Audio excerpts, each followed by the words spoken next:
Hello, I'm Subhendu Seth, the solution architect of WebServe Solution. আজকে আমরা একটা topic নিয়ে ডিসকাস করব, সেটা হচ্ছে প্রম্পট ইঞ্জিনিয়ারিং। প্রম্পট ইঞ্জিনিয়ারিং এখন প্রত্যেকেই করছে, তাই তো? তো তাহলে প্রম্পট ইঞ্জিনিয়ারিং নিয়ে আর আলাদা করে ডিসকাশন করার কি আছে? সবাই জানে, সবাই করছে এবং আমরা যে কাজগুলো করাতে চাইছি, বিভিন্ন ChatGPT হোক বা ক্লাউড হোক, বিভিন্ন যে মডেলগুলো রয়েছে সেইগুলো দিয়ে আমরা কাজ করতে পারছি। তো তাহলে এটা আর আলাদা করে ডিসকাশনের ব্যাপার কি, রাইট? ডিসকাশনের পয়েন্টটা তখনই মাথায় এলো যখন অ্যাকচুয়ালি আমরা যখন ইউজ করছি, সাপোজ ক্লড ইউজ করছি, ক্লডকে দিয়ে কোনো টাস্ক করাচ্ছি বা কোনো টাস্ক আমি ওকে করতে দিচ্ছি, তো টাস্কটা করতে করতে হঠাৎ করে মাঝখানে আটকে গেল, মাঝখানে আটকে গিয়ে বলছে তোমার টোকেন কমপ্লিট হয়ে গেছে, নাও তুমি এর পরবর্তী কাজ করতে পারবে after certain period of time, right? এটা অ্যাকচুয়ালি কাজের মধ্যেখানে একটা প্রবলেম, তাই না? তো তাহলে এটা সলিউশন কি? খুব simple solution, that is a button call upgrade. So তুমি আপগ্রেডে ক্লিক করো অ্যান্ড দেন তুমি পেড ভার্সন নাও, পেড ভার্সন নিয়ে তুমি টোকেন পারচেস করো, then you can go ahead and continue your task, right? তো এটাই কি অ্যাকচুয়ালি সলিউশন? মানে অ্যাকচুয়াল কি এটাই অ্যাপ্রোপ্রিয়েট সলিউশন? ডেফিনেটলি আমি আপগ্রেড করলে তো বেটার জিনিস পাবোই এবং সেখান থেকে আমার কন্টিনিউয়াস টাস্ককে কমপ্লিট করতেই পারবো, সেটা তো ডেফিনেটলি একটা গুড সলিউশন।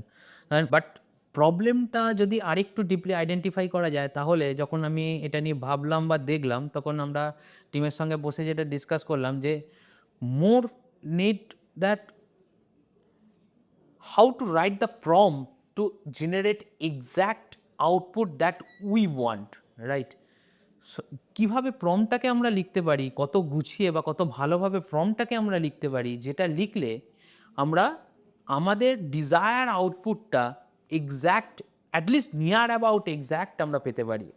ঠিক আছে, এটাই অ্যাকচুয়ালি আমাদের তারপরে চিন্তার বিষয় হলো এবং সেটা করার পর আমরা বিভিন্ন ডিসকাশনের মধ্যে বসলাম, বিভিন্ন টপিক নিয়ে নেট বা বিভিন্ন জায়গা থেকে দেখলাম বা বিভিন্ন সেমিনার অ্যাটেন্ড করলাম, করে যে জিনিসগুলো জানতে পারলাম সেটা হচ্ছে যে ডেফিনেটলি আমাদেরকে এই জিনিসটাকে এনহ্যান্স করা যেতে পারে। আর এই কাজটাকেই বলা হচ্ছে prompt engineering. How to write a appropriate prompt to do a task and get the desired result. So এটাই actually prompt engineering. Prompt engineer কিন্তু এটা জানে না, বা প্রম্পট ইঞ্জিনিয়ারকে এটা জানার খুব একটা দরকার পড়ে না যে সে কিভাবে ওই যে টাস্কটা হচ্ছে সেই টাস্কটার ভেতরের ডিটেলসটা কিভাবে ও করবে বা কি না করবে, বাট র্যাদার আমি আমার কাজটাকে যদি ঠিকঠাক এক্সপ্লেন করতে পারি, সেই এক্সপ্লেনেশন করার টেকনিকটাই হচ্ছে প্রম্পট ইঞ্জিনিয়ারিং। তো এটাই অ্যাকচুয়ালি আজকের ডিসকাশন পয়েন্ট। তাহলে এই সলিউশনটায় আসার আগে আমার যে জিনিসটা দরকার সেটা হচ্ছে আগে জানতে হবে এলএলএম কাজ কি করছে। এলএলএমকে huge amount of data feed করে রাখা আছে, তার উপর বেস করে ও যেটা করে এই প্রত্যেক কটা ওয়ার্ডকে এক একটা নাম্বারে কনভার্ট করে। খুব সিম্পল টার্মে যদি বলি, এক একটা ওয়ার্ডকে ও এক একটা নাম্বারে কনভার্ট করে। সেই নাম্বারগুলোর উপর বেস করে ও রেলেভেন্ট নাম্বারকে, suppose I need water, so for I it can use 102, need it can use 103, water it can use 107, right? So যখন ও এই জিনিসটা জেনারেট করবে আই নিড ওয়াটার, তো তার জন্য ও প্রথমে আয়ের জন্য যে নাম্বারটা রয়েছে সেই নাম্বারের রেলেভেন্ট নাম্বার ও খুঁজবে, খুঁজে তার সেই নাম্বারটার যে টেক্সটটা সেটা নিয়ে আসবে। আবার তার ওই নাম্বারটার পরবর্তী নাম্বারটা কোনটা রেলেভেন্ট হবে সেই রেলেভেন্ট নাম্বারটিকে নিয়ে আসবে, নাম্বারটিকে নিয়ে এসে এন্টায়ার আউটপুটটা জেনারেট করবে। এটা হচ্ছে ওর জেনারেট করার পদ্ধতি। এলএলএম কাজ করতে গিয়ে তার কাজের মধ্যে একটা পাওয়ারফুল ওয়েপেন ইউজ করে, সেটাকে বলছি অ্যাটেনশন। এবার অ্যাটেনশন জিনিসটা কি? অ্যাটেনশন জিনিসটা হচ্ছে এইরকম, for example Ram gives a toy to Rajesh because he is crying. Then I ask LLM, who is he here? Then LLM say,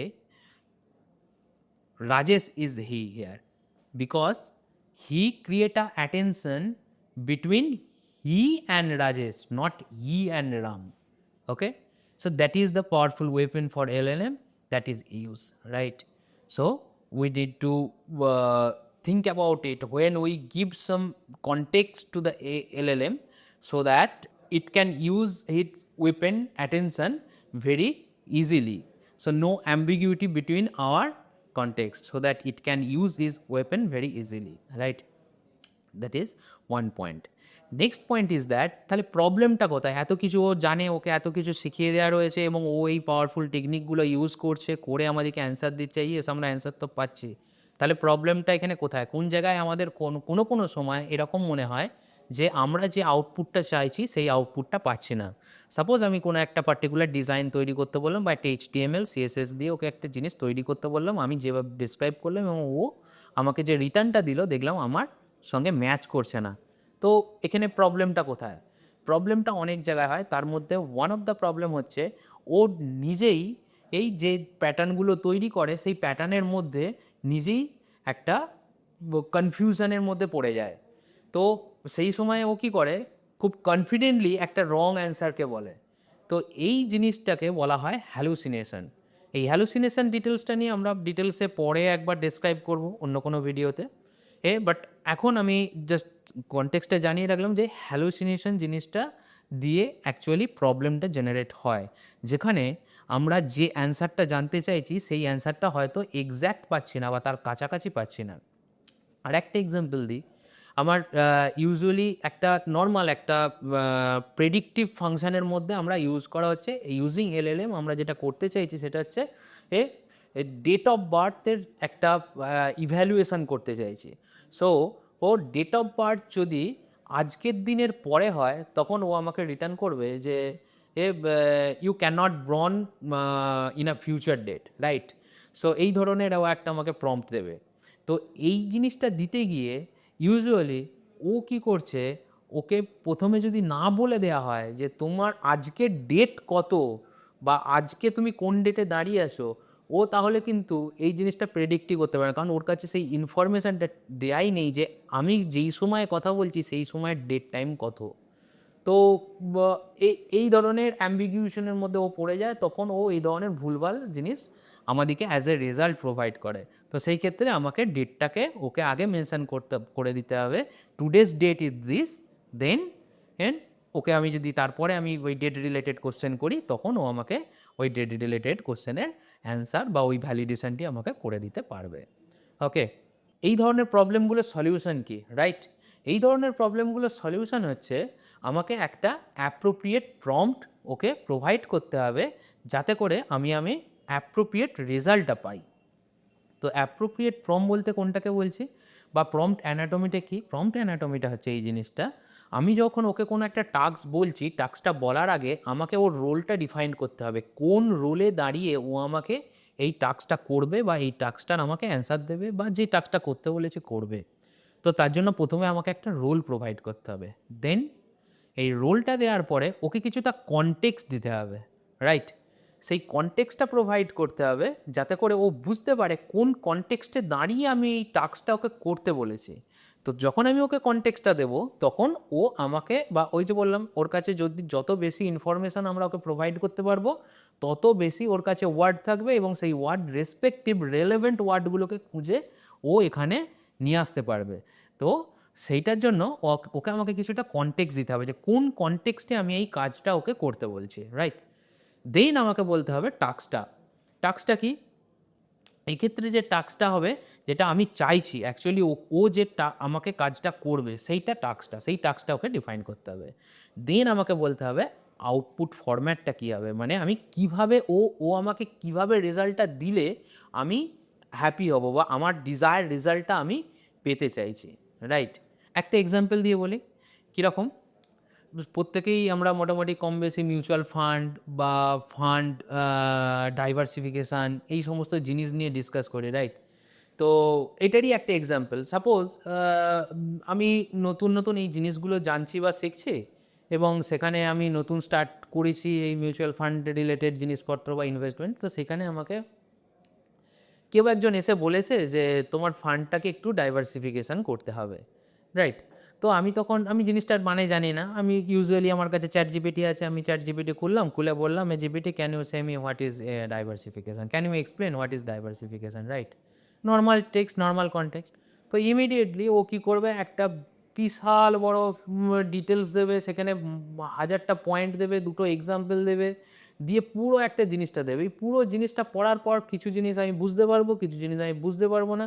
তখন আবার ওকে আমি জিজ্ঞেস করবো, তুমি এই যে জিনিসটা বলেছো এইটার মানে কি, এটা বুঝতে পারছি না। এরকম করে এই কনভারসেশনটা চলতেই থাকবে। তাহলে আলটিমেট কী জিনিসটা হচ্ছে, আলটিমেট জিনিসটা হচ্ছে আমার প্রয়োজন যতটুকু ছিল সেটা না পেয়ে আমি কী করছি, কন্টিনিউয়াসলি ওর সঙ্গে চ্যাট করছি এবং ওর জন্য আমার অনেক এক্সট্রা টোকেন বা আমার অনেক টোকেন ওর খরচ হচ্ছে। তো এইটা অ্যাট এ টাইম যখন আমার ওর টোকেন লিমিট শেষ হয়ে যাবে, তখন ও আমাকে বলবে ঠিক আছে তোমার টোকেন লিমিট কমপ্লিট হয়ে গেছে, তুমি আপগ্রেড করো বা তুমি আবার নতুন টোকেন পারচেস করো, এটাই প্রসেস।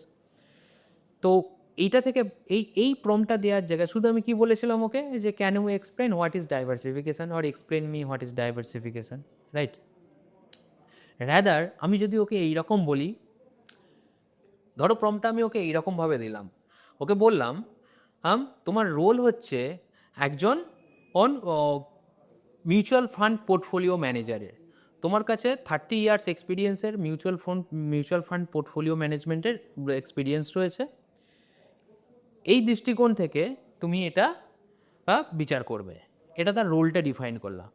তারপরে আমি ওকে বললাম অ্যাকচুয়ালি আমাকে একজন বলেছে, আমি আমার ফান্ড লিস্টটা যখন তাকে দেখিয়েছি, আমাকে একজন বলেছে তোমার ফান্ডের ডাইভার্সিফিকেশনের দরকার পড়েছে, ঠিক আছে? এটা আমি দিয়ে দিলাম আমার কনটেক্সটটা, কোন কনটেক্সটে দাঁড়িয়ে আমি ওকে কথাটা বলতে চাইছি। নাও আমি ওকে টাস্কটা বলছি। টাস্কটা হচ্ছে এটাই যে তুমি কি আমাকে বলতে পারবে এই ডাইভার্সিফিকেশনটা কী, তুমি আমাকে এক্সপ্লেন করতে পারবে? এটা দিলাম আমি ওর টাস্কটা, ও যেটা আমাকে ওর যে টাস্কটা করবে। এরপরে আমি দেবো ওকে আউটপুট প্যাটার্ন। তুমি যে আউটপুটটা দেবে সেখানে খুব বেশি কিছু জিনিসপত্র থাকবে না, খুব সিম্পল এবং সিম্পল ল্যাঙ্গুয়েজে আমাকে জিনিসটা বোঝাবে, কিছু বুলেট পয়েন্টস অ্যাড করবে, আর পুরো তোমার আউটপুট রেজাল্টটা মোটামুটি 200 to 250 ওয়ার্ডসের মধ্যে রাখবে। আর আমাকে এই জিনিসটা বোঝাবে যেন আমি অ্যাজ এ বিগিনার এই জিনিসটা বুঝতে পারি। এইভাবে যদি আমি পুরো প্রম্পটটা ওকে লিখে দিই, তাহলে ও যে আউটপুটটা দেবে সেই আউটপুটটা প্রথমের আউটপুটের সঙ্গে একটা হেল অ্যান্ড হ্যাভেন ডিফারেন্স তৈরি করবে। তো এই জিনিসটাই যদি আমরা ইমপ্লিমেন্ট করতে পারি আমাদের বিভিন্ন কাজের জায়গায়, তখন আমরা এই জিনিসটা একটা ডিজায়ার আউটপুট পাবো এবং আমি সেই জিনিসটা খুব আমার কাছে প্রোডাক্টিভও হবে এবং সেটা খুব কম টোকেনে আমি কাজটা করতে পারবো। এটাতে গেল ফুল অ্যানাটমি। এবার অনেক সময় হয় না যে খুব তাড়াতাড়ির মধ্যে রয়েছি, এই যে এখানে এত কিছু কনটেক্সট আমার নিজের মধ্যে আছে, তাই আমি বললাম যে কেউ আমাকে বলেছে ডাইভার্সিফিকেশান করতে হবে, এই সেই এত কিছু। বাট ধরো আমার কাছে কোনো কনটেক্সটই নেই, এই মুহূর্তে যদি আমাকে ওকে কিছু জিজ্ঞেস করতে হয়, তাহলে কি আমি ওকে জিজ্ঞেস করবো না বা ওই পুরো বড় প্রম্পটটা লিখবো না? তার জন্য যে প্যাটার্নটা রয়েছে সেটাকে বলা হচ্ছে one shot pattern.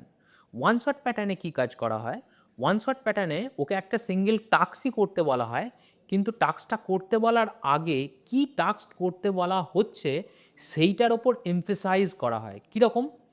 For example, একটা লম্বা মেল আমার কাছে এসছে, সেই মেলটার মধ্যে কতটা কী রয়েছে আমি ঠিক বুঝে উঠতে পারছি না, রাইট?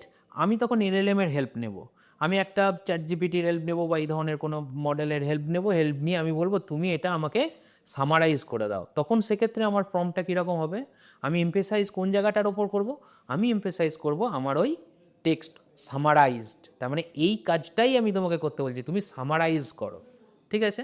তাহলে সামারাইজ দিস টেক্সট। সো প্রথমেই আমি কি করব, টাস্কটাকে ওয়ান ওয়ার্ডে বা টু ওয়ার্ডসের মধ্যে দিয়ে দেবো যে এই কাজটা তোমাকে করতে হবে, এই হচ্ছে জিনিস। তখন দেখবে ও ওই সামারাইজেশনটা খুব ভালোভাবে করতে পারবে। কেন? আমি ওখানে এমফেসাইজ করে দিয়েছি। এমফেসাইজ কীভাবে করব? এক, প্রথমে দিতে হবে। দুই, আমি মার্কডাউন অ্যাপ্রোচ এখানে ইউজ করতে পারি, আমি ডবল স্টার দিয়ে বা স্টার দিয়ে ওকে ওই সামারাইজ কথাটা লিখতে পারি, যাতে করে ও আমার পুরো যে টেক্সটটা রয়েছে বা সমস্ত টাস্কগুলোর মধ্যে ওটা আইডেন্টিফাই করতে পারে যে অ্যাকচুয়ালি এই জিনিসটাকেই করতে বলা হয়েছে। তো তখন ও কী করবে, পুরো টেক্সটটাকে সামারাইজ করবে এবং সুন্দরভাবে আমাকে বুঝিয়ে দেবে। That is called one shot prompt. এবারে আসে multi shot prompt. Multi shot প্রম্পটের মধ্যে কী থাকে? মাল্টি শট প্রম্পটের মধ্যে অ্যাকচুয়ালি যখন আমার মানে ধরো এই রকম রয়েছে, কীভাবে আউটপুটটা আসবে সেটা আমার কাছে মানে ক্লিয়ার না, আমি ডেসক্রাইব করতে পারছি না, ডেসক্রাইব করার মতো ওয়ার্ড আমার কাছে নেই, বা সেটা ডেসক্রাইব করতে অনেকটা বেশি ওয়ার্ড লিখতে হবে। বাট আমার কাছে প্রিডিফাইন্ড অনেকগুলো আউটপুট রয়েছে যে আমি এই ধরনের জিনিসটা চাইছি, বা এক্সাম্পল আউটপুট রয়েছে। তখন আমি কি করব, তখন আমি ওকে কি করব, ওই এক্সাম্পলগুলো এক্সাম্পল 1, এক্সাম্পল 2, এক্সাম্পল 3 এরকম করে 2-3টে এক্সাম্পল দিয়ে দেবো। এক্সাম্পল দিয়ে বলবো এই হচ্ছে আমার টাস্কটা, এই টাস্কটা তুমি ওপরের এক্সাম্পলগুলোর মতো করে আমাকে একটা আউটপুট রেডি করে দাও। তখন কি করবে, ওই এক্সাম্পলগুলো থেকে খুব সুন্দরভাবে আমি কি ধরনের কাজটা করাতে চাইছি বা আউটপুটটা কীভাবে পেতে চাইছি ও আইডেন্টিফাই করতে পারবে, এবং ও আমাকে যে আউটপুটটা দেবে সেটা আমার ওই এক্সাম্পলের অনেকটা কাছাকাছি যাবে, সেটা আমার অনেকটা ডিজায়ার আউটপুট হবে। ওকে, তো এই ক্ষেত্রেও আমরা আমাদের ডিজায়ার আউটপুট খুব ইজিলি পেতে পারি। এটা হচ্ছে মাল্টি শর্ট প্রম্পট। এটা কখন আমরা ইউজ করব? এটা ইউজুয়ালি আমরা ইউজ করে থাকি যখন আমার কাছে, এই যে বললাম, পুরো জিনিসটা ডিসক্রাইব করার মতো ভাষা এখন রেডি নেই, বা ডিসক্রাইব করতে গেলে অনেকটা জিনিস লিখতে হবে। সো রাদার আমার কাছে রেডিমেড আউটপুট রয়েছে ঠিক যেটার মতো আমি পেতে চাইছি। ওকে আমি বললাম এই ডিজাইনটার মতো করে আমাকে বানিয়ে দাও, তখন ও আমাকে কী করবো, ওই জিনিসটির মতো করে আমাকে তৈরি করে দেবে। তো এখানে যদি আমি একটা কি দুটো আউটপুট বা আউটপুট প্যাটার্ন বা এক্সাম্পল দিয়ে দিতে পারি, সেক্ষেত্রে ও খুব ভালো আউটপুট দেবে। আরেকটা, যেখানে আমাকে অ্যাকচুয়ালি আমার মোড সেট করতে বলছে। ফর এক্সাম্পল আমি যে জিনিসটা লিখছি, সাপোজ আমি একটা কোনো অ্যাপ্লিকেশান লিখছি যেখানে আমাকে খুব সফট টোনে কোনো একটা অ্যাপ্লিকেশান লিখতে হবে, তখন যদি আমি ওই রকম দু একটা এক্সাম্পল দিয়ে দিই তুমি এই টোনেতে অ্যাপ্লিকেশানটা লেখো বা এই এক্সাম্পল মতো করো, তখন কি করবে, ও আমার টোন বা আমার টাইপটাকে আইডেন্টিফাই করবে ওই এক্সাম্পল থেকে। তারপরে সেই ওয়াইজ ও যে জিনিসটা আউটপুটটা প্রডিউস করবে, ওই টাইপের আউটপুটই প্রডিউস করবে। তো এটা খুব helpful. Another thing is that, যেটাকে বলা হচ্ছে chain of thought, right? Chain of থটে কী হচ্ছে, চেইন অফ থটে আমাদের যে জিনিসটা করা হয়, সেখানে প্রথমে একটা আমরা আউটপুট দিই, ও কিছু একটা টেক্সট বলা হলো বা প্রম্পট আমাদের যে অ্যানাটমি রয়েছে সেই ওয়াইজ কিছু জিনিসটা বললাম, বলার পর ও একটা আউটপুট দেয়। তো এই আউটপুটটা, এই পুরো জিনিসটা at a time okay output দিতে না বলে আমরা ওকে কী করতে পারি, ওকে বলতে পারি যদি তুমি জিনিসটা ভেবে চিন্তা করো কি কাজটা করা উচিত, সেটা একটা লিস্ট দাও, লিস্ট দিয়ে তারপরে আমাকে করতে বলো। এটাকে বলা হচ্ছে চেন অফ থট। এই জিনিসটা কখন করব? এই জিনিসটা করব যখন ডাইরেক্টলি আমার কোনো ইনফরমেশান জানার দরকার নেই, কিন্তু আমার কিছু একটা প্রিডিফাইন ওয়ার্কফ্লো মেনটেন করা আছে, সেই মেনটেন করা ওয়ার্কফ্লোতে আমি একটা কাজ ওকে করাতে চাইছি। এই রকম সিচুয়েশানে আমি চেন অফ থটটাকে ইউজ করব, প্যাটার্নটাকে। এই প্যাটার্নে অ্যাকচুয়ালি কী করতে হয়, ইউজুয়ালি এখনও অলরেডি এই এলএলএম জিপিটি বলো বা ক্লড বলো, এদের মধ্যে অলরেডি চলে এসছে থিঙ্কিং, রাইট? এই থিঙ্কিংটার মানেটা কি, অ্যাকচুয়ালি ওখানে ওই প্যারামিটারটাই আমরা সেট করে দিচ্ছি ওকে, যে তুমি ইনপুটটা বা আউটপুট যেটা দেবে, সেটা আউটপুট দেওয়ার আগে তুমি এই রিজনিং টাইপ জিনিসগুলো আগে করে নেবে, কোনটার পর কোনটা করা উচিত, কোনটা উচিত নয়, বা কার পর কোন টাস্কটা করবে সেই জিনিসটা আগে সাজিয়ে নেবে। সেইটা সাজিয়ে নিয়ে তারপরে টাস্কটাকে এক্সিকিউট করবে। এতে করে কি হয়, যেই সব কাজের মধ্যে রিজনিং বা ওয়ার্কফ্লো বা এই জিনিসগুলো থাকে, সেই ধরনের ক্ষেত্রে এই প্যাটার্নটি ইউজ করলে খুব ভালো আউটপুট পাওয়া যায়। Okay, so those are the things যেগুলো ইউজ করে আমরা খুব ইজিলি ডিজায়ার আউটপুট পেতে পারি, প্রোডাক্টিভ আউটপুট পেতে পারি, এবং কম টোকেন খরচ করেও পেতে পারি। ফর এক্সাম্পল আমি যদি একটা কোনো ওয়ার্ড স্টোরি লিখতে বলি, সেখানে অবশ্যই আমি যদি মেনশান করে দিই যে কত ওয়ার্ডের মধ্যে স্টোরিটা দেবে, তাহলে ডেফিনেটলি ও হয়তো, আমার ধরো একটা 500 ওয়ার্ডের মধ্যে একটা কিছু প্যারাগ্রাফ লাগবে, সেখানে ও হয়তো 1000 ওয়ার্ড জেনারেট করবে না।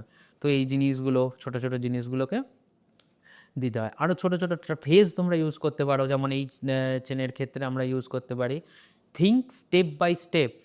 এই কথাটা যদি আমরা ইউজ করে দিই, তাহলে ও ডেফিনেটলি ও থিঙ্কিং মডেলটা এনেবল করবে, এবং ও ওই স্টেপ বাই স্টেপ প্রসেসটাকে থিঙ্ক করবে, তারপরে নেবে। কোনো কোনো সময় আউটপুট জেনারেট করার আগে ওকে বলবো তুমি যে কাজটা করতে চলেছো সেই কাজের আমাকে একটা লিস্ট দাও, আমি কনফার্ম করলে তারপরে তুমি কাজটা এক্সিকিউট করবে। এইভাবে যদি বলে দিই, তাহলে প্রথমে ও লিস্টটা যেটা জেনারেট করবে তার জন্য ওর খুব বেশি টোকেন লাগবে না। আমরা লিস্টটাকে আইডেন্টিফাই করে দেখে নেবো যে আমার ওয়ার্কফ্লোটার সঙ্গে এটা মিলছে, তো যদি মেলে দেন ওকে বলবো গো অ্যাহেড।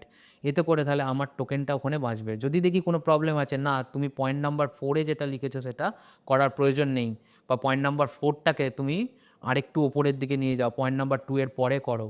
তো এই জিনিসটা যদি প্রথমেই ওকে রেকটিফাই করে দিই, তাহলে আর ওই ভুল জিনিসটাই ও জেনারেট করবে না। জেনারেট না করে ও কী করবে, আমার ডিসিশানের ওপর বেস করে ও এক্স্যাক্টলি ঠিক জিনিসটাই জেনারেট করবে। So those are the simple solution আমরা যেটা ইউজ করতে পারি, ইউজ করে আমরা প্রোডাক্টিভ রেজাল্ট পেতে পারি। Thank you. আশা করি এই ভিডিওটি খুব ইনফরমেটিভ এবং এটা হেল্পফুল হবে তোমাদের ডে টু ডে লাইফে এই প্রম্পট ইউজ করতে। তো এই ধরনের ভিডিও আরও পেতে গেলে আমাদের সাবস্ক্রাইব করুন এবং যদি এটা ভালো লেগে থাকে তাহলে লাইক করুন।